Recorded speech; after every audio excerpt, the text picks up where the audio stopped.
brothers, sisters, and others Volcos. Welcome back to another YouTube video. This is part 3 in the Law of Attraction and Information Theory series, okay? So, let's get down to business. Now, I'm going to talk about a thing called transposition, okay? Um, Imagine you have a piece of information, right? You have A, and before you get to B, or you want to get to B, right? But you have to get through A to get to B. Okay. So, gonna ground it. We gotta ground it. Like, think about it like this. You want to travel to a town that is 3 miles away from where you currently are. And in the middle of that town, in between you and that town, is a giant boulder, right? So you need to get from you need to get from where you are to A, the giant boulder, to B, okay? And this is assuming you can't take any other routes. You have to somehow break the giant boulder in order to get through, okay? Now you have to carry massive drilling equipment, okay? And you can't just break the boulder one time. Every time you go to this town, you have to break the boulder. So you know what happens? What you bring with you to the town, right? I don't know what you're doing at the town, like maybe you're grocery shopping at the town. What you bring with you to the town doesn't just involve your cart, right? It's not you and the cart that you need to get your groceries on. Now you need heavy power equipment to destroy the regenerating boulder so that you can get through that town. So you're dragging the boulder, or you're dragging the equipment with you to get to this town, and you need to keep it to get back. Okay. This example sort of illuminates transposition, right? Transposition is the fact that now that the path between two pieces of information is fundamentally changed by the things in the middle of it, right? It's like putting a lens, it's like putting a colored lens over a video, or like a filter. And so now it's not like it, like, I don't know, you alpha blend this with purple. So now all of the values have to have a little extra purple attached to them. Can you see the true color of the things that are like, it's like 50% alpha blending, okay, with purple? Can you see,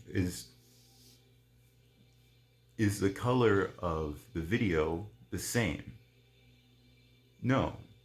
Can you pick the color out of the video, right? It's going to be pretty hard to do so. I mean, you could do it technically, but it would be really hard to pull, you know, it'd be really hard to get to the town without the power equipment to get, it'd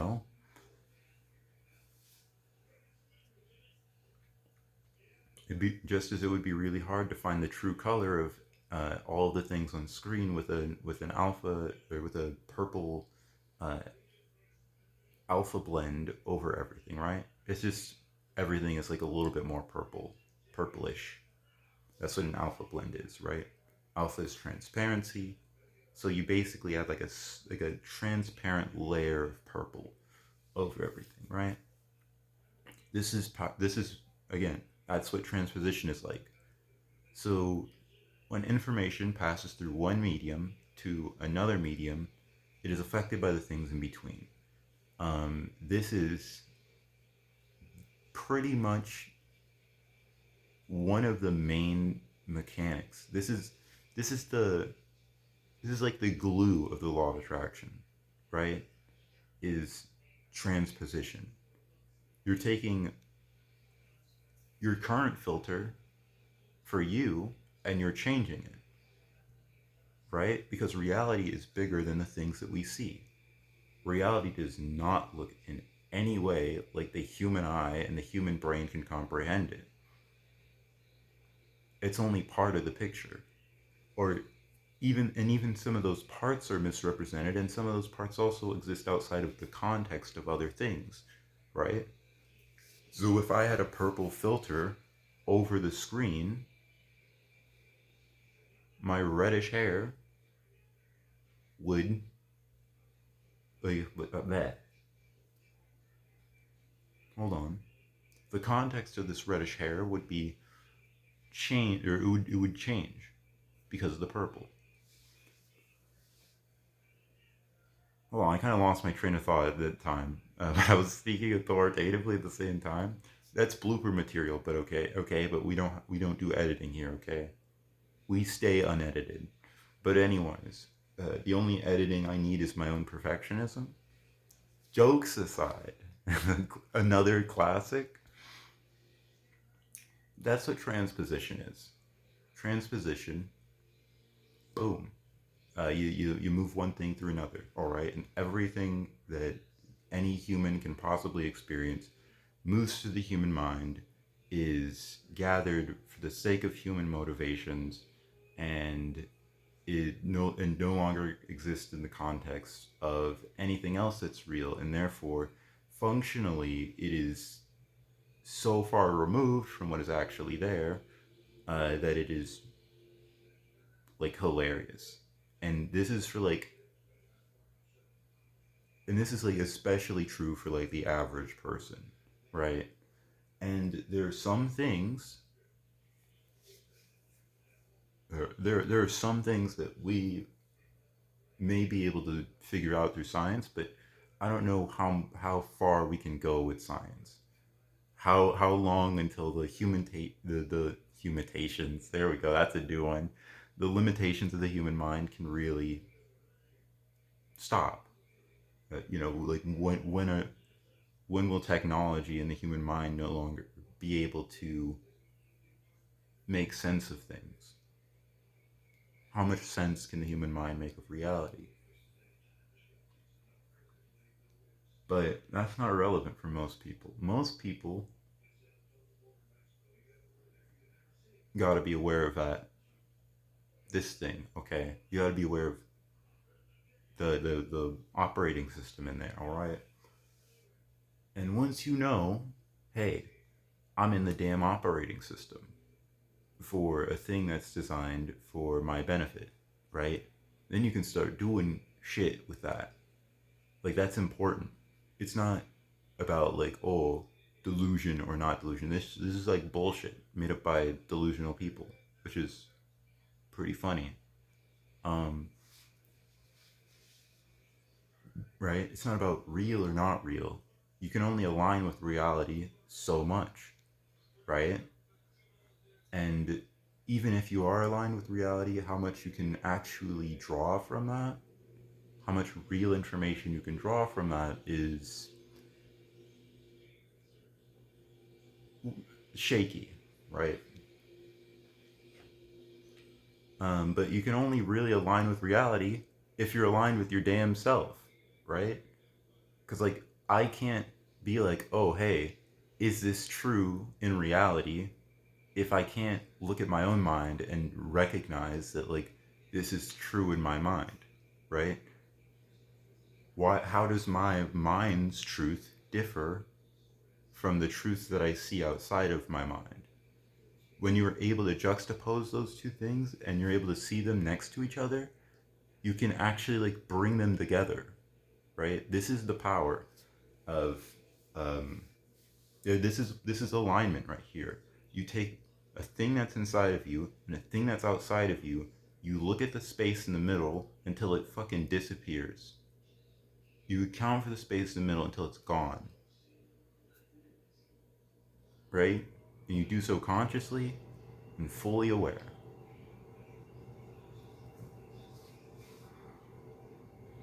So it gets even deeper than this, all right? This one's going to be a little longer than the last one because now we have to talk about the self and one's relationship with themselves. So, like, let's talk about that, and particularly low self-esteem, okay?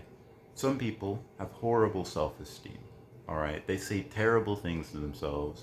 They fucking think they have no worth and no value, and it's like this relationship that you have with yourself defines everything in your life,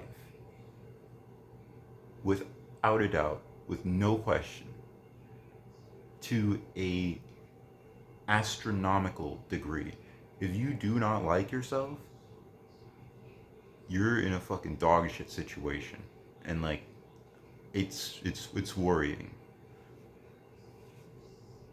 And I hope that you can find a way to actually end up doing it, because like that's not a good situation. But yeah. So what's so bad about this, right? Because then everything in your mind, right? Because it's you, right? If you are bad, then guess what else happens? Everything that goes through you, as you defined it, that you see, right? Because, or at least because this is what of you consciously see, it becomes bad. If you are bad, everything else is bad, because it has to pass through that filter. It has to take dog shit into the town, right? You have to walk through dog shit in order to get to town. And this is for everything you do. This is why it's why self-image issues are like dangerous, like on probably an existential level. But defining them as dangerous, they're self self balancing on an existential, like species wide, possibly life wide scale, right? They can do a lot of bad for one person, and they can do a lot of bad for a lot of other people who aren't conscious. Because if they think that they are going to shit, they're going to fucking do shit that's shitty. The people who they're interacting with are gonna go to fucking shit, right? They're going to do shitty shit to other people, right? You've heard the phrase hurt people. And I think it's a bit of an oversimplification in the sense that like it doesn't really capture the totality of the situation. It doesn't really capture the totality of that. Um, but maybe it does. Maybe it does. Maybe I'm bullshitting. Cause like I don't know. Would you have to be hurt in order to feel any other worse emotions? If it's true that you have to pass through the hurt filter in order to experience any other negative situation, or negative thing that would lead you to hurting somebody, then yeah, I would say it's not bullshit, and it actually makes a lot of sense. Um, but yeah, there you go. This is transposition, and this is like super huge. So, how are we gonna think about it? Or how would you practice this? How would you practice thinking about this in a way that you could apply to your life, right? And you can gain this skill of learning how of being conscious of transposing information. Um, there was a guy I thought that there's a guy I saw in a video, and he drew a picture of like the storks, one picture of a stork every day for a whole year, right?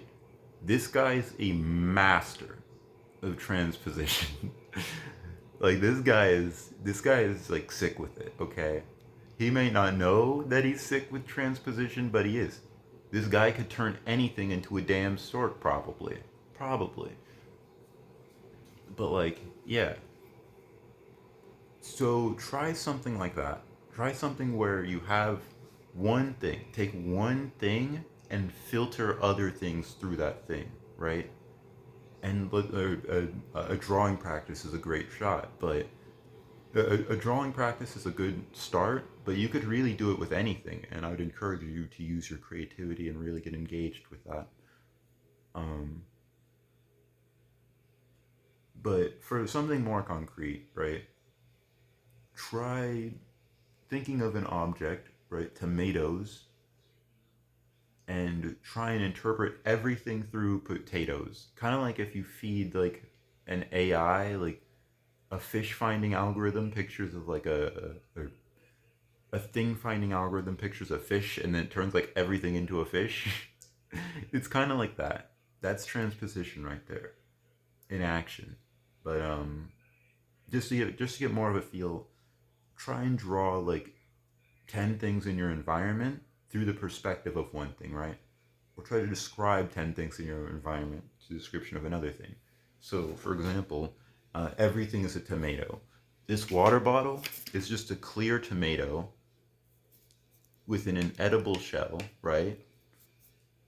The juice inside of this, or with an edible skin, or it doesn't have much skin on this tomato, but like there's a lot of juice inside of it, right? And the skin isn't really edible, and nor is the flesh of the tomato really. Uh, it has a strange extra piece of skin attached to this thing with a bunch of oddly shaped tomatoes here. Like this one kind of looks like there's like a shape on this tomato here, like this distributed by Walgreens. Like oh crap, that's not a tomato thing, but like there's like a symbol. It looks like three stems, like arranged in a strange pattern, kind of like the base of a tomato. You see what I'm saying? That's transposition. I'm transposing the idea of a tomato through this water bottle. I'm taking everything I know about tomatoes and applying it to this water bottle. Transposition, baby. But that's all I have for you today. Peace.